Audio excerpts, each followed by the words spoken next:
muna yung ano tawag nila doon? Si Akira ka Anay. Oh, yun. Kami ang ano naman, local. Ito po. Suzuki Jimny. Nagpalit kami ng makina para medyo lumakas, kayanin tong malalaking gulong at saka yung 4x4 nya mag-function ng maganda at malakas. Pinalitan namin ng mas malaking makina, so medyo madami-daming modification mula sa brake booster na tutukod dyan. Dating right hand drive siya, nandyan lahat ng positioning, so didiskartehan natin na magkasya lahat, pati yung makinang malaki. Yung isa natin yung sa FX ay natapos na.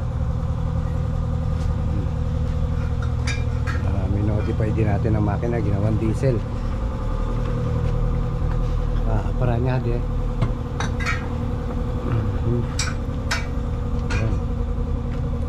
Ito yung kanyang mga pedal. Manibela, ayan. Itong manibela niya, ko-convert namin ng power steering na ano na mechanical. Kasi ito pinonvert din ng motor. Kaya lang may time na ano, hindi accurate yung reading sa pinaka steering angle niya. Ang nangyayari is may time na biglang tumitigas. Ayan. Ito ngayon siya. Ito yung giniba natin dito para magkasa yung transmission. Ayan. Kasi ang transmission nito dati napakaliit lang. Tapos 3 cylinder lang ang makina. So yan. Ito yung Suzuki Jimny ng Japan.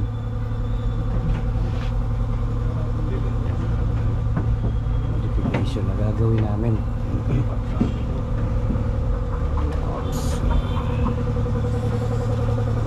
Ito yung mga tinanggal natin na cover ng transmission sa loob, ganyan. So convert din natin yan, modify. Ayan, Suzuki Jimny. Lagyan natin ang roof rack.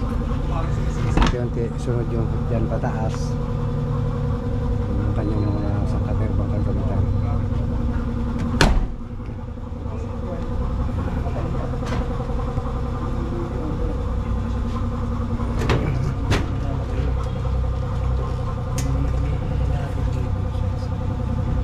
Ito na yung mounting niya, no? Nakadikit. So magtatabas ng konti sa wall, ano? Iumbok natin ng konti yung wall doon. Kasi tatama yung transmission doon. Ay yung ano, puwet na cylinder head sa wall. Babawas tayo ng konti. Para pagka nilatero ko, tatambulan ko na lang siya ng konti para magkaroon na. Tapos yung elevated niya, no?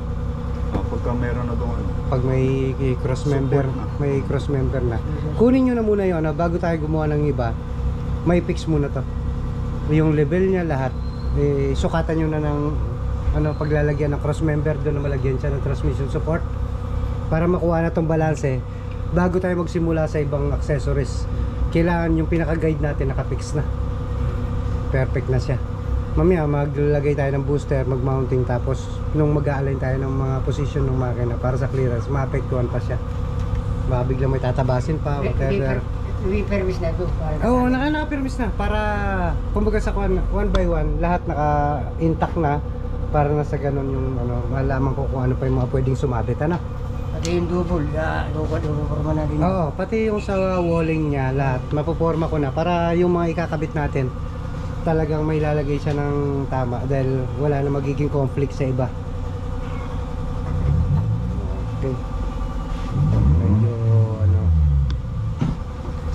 sunog-sunugan lang ng utak ko na ngayon sa pag-convert. Kasi may mga bawat galaw mo may conflict sa bawat pyesa.